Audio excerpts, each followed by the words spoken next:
Pulling, அது எப்படி பண்ணுறது? காலையில் எழுந்ததும் எதுவும் சாப்பிடாமல் இதயம் வளத்தை வாயில ஊத்தி நல்லா கொப்பளிக்கணும், அப்புறம் அதை துப்பிடணும். இதுதான் ஆயில் புல்லிங்.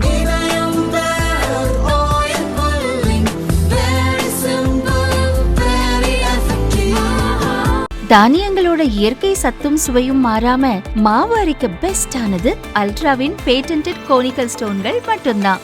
அல்ட்ரா என்றால் ஆரோக்கியம். உலக அரசியலில் பரபரப்பை ஏற்படுத்தி இருப்பது டிரம்பின் தடாலடியான வரி விதிப்பு அறிவிப்புதான். அதிபர் தேர்தலில் வேட்பாளராக அறிவிக்கப்பட்டது முதல் இந்த விவகாரம் பற்றி பேசி வந்தார்.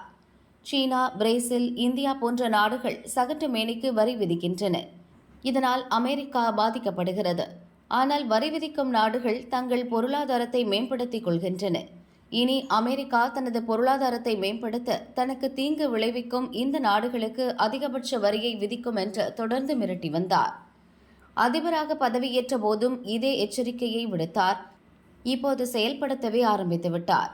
முதற்கட்டமாக அண்டை நாடுகளான கனடா, மெக்சிகோவுக்கு தலா 25%, சீனாவுக்கு ஏற்கனவே இருந்த வரியுடன் கூடுதலாக 10% வரி விதித்து அதிரடி காட்டியுள்ளார் ட்ரம்ப். பதிலுக்கு கனடாவும் 25% வரியை அமெரிக்காவுக்கு விதித்தது.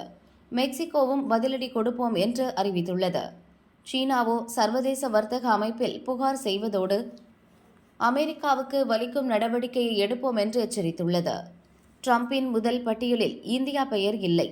விரைவில் ட்ரம்ப் மோடி சந்திப்பு நடக்க இருப்பதால் விவகாரத்தை பேசி தீர்த்து விடலாம் என்று ட்ரம்ப் திட்டமிட்டுள்ளார்.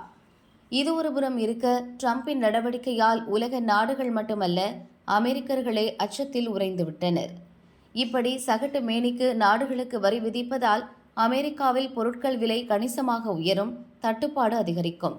அமெரிக்காவின் பொருளாதாரமே அடிவாங்கிவிடும் அபாயம் இருக்கிறது என்றெல்லாம் அமெரிக்க பொருளாதார வல்லுநர்கள் கவலை தெரிவிக்கின்றனர். ட்ரம்பின் நடவடிக்கை முட்டாள்தனமான வர்த்தக போர் என்றும் அமெரிக்கர்களே பலர் வசைபாடுகின்றனர். இப்படி உள்நாட்டில் கிளம்பும் விமர்சனங்களுக்கு பதிலளிக்கும் விதமாக ட்ரம்ப் இப்போது ஒரு அறிக்கை வெளியிட்டுள்ளார்.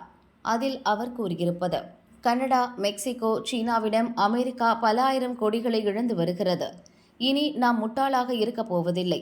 வேண்டுமென்றால் உங்கள் பொருட்களை எங்கள் நாட்டில் உற்பத்தி செய்யுங்கள், எந்த வரியும் கிடையாது. இப்போது நாம் எடுத்திருக்கும் நடவடிக்கை அமெரிக்காவுக்கு பொற்காலத்தை கொண்டு வரும். இதில் ஏதாவது கஷ்டம் இருக்கிறதா என்றால் இந்த நடவடிக்கை நமக்கு நிச்சயம் வலியை தரலாம், வலி இல்லாமலும் போகலாம். ஆனால் நாங்கள் அமெரிக்காவை உச்சத்துக்கு கொண்டு செல்வோம். அமெரிக்கா இப்போது அறிவோடு செயல்படும் ஒரு நாடு என்று ட்ரம்ப் கூறினார். அதேபோல் ட்ரம்ப் நடவடிக்கைக்கு பதிலடியாக அமெரிக்காவுக்கு கனடா வரி விதித்து இருப்பதற்கும் அவர் பதிலளித்தார். கனடாவுக்கு பல ஆயிரம் கோடியை மானியமாக அமெரிக்கா வழங்கி வருவது ஏன்? இதற்கு எந்த காரணமும் இல்லை. அவர்கள் வைத்திருக்கும் எதுவும் நமக்கு தேவையில்லை. நம்மிடம் எக்கச்சக்கமான ஆற்றல் இருக்கிறது. நம் தேவையை நாமே பார்த்துக் கொள்கிறோம். ஆனால் கனடா அப்படியல்ல. நாம் கொடுக்கும் மானியம் இல்லாமல் போனால் அதனால் ஒரு நாடாகவே செயல்பட முடியாது. எனவே அமெரிக்காவின் 51வது மாகாணமாக கனடா மாற வேண்டும். கனடா மக்களுக்கு குறைந்த வரி, ஆனால் சிறந்த இராணுவ பாதுகாப்பு கிடைக்கும் என்று ட்ரம்ப் கூறினார்.